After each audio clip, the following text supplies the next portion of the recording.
بس ربنا يكرم ان شاء الله. احنا كلنا موجودين، كلنا يعني مع النادي الاهلي في اي مكان. كابتن خالد مكمل ولا مش مكمل؟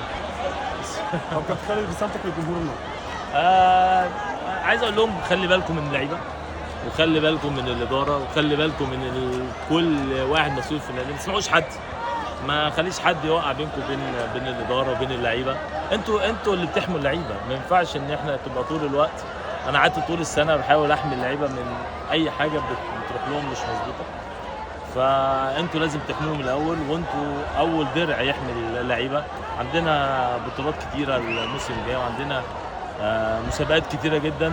مش صح ان اللعيبه دايما تبقى طول الوقت تحت ضغط وتحت كفايه ضغط الماتشات وضغط التمرين وضغط المباريات وضغط السفر، ومبقاش كمان الضغط بتاع يعني اي حد عايز يعمل علاقه بينه وبين الجماهير بشكل كويس. انتوا لازم الدرع نمره واحد واخير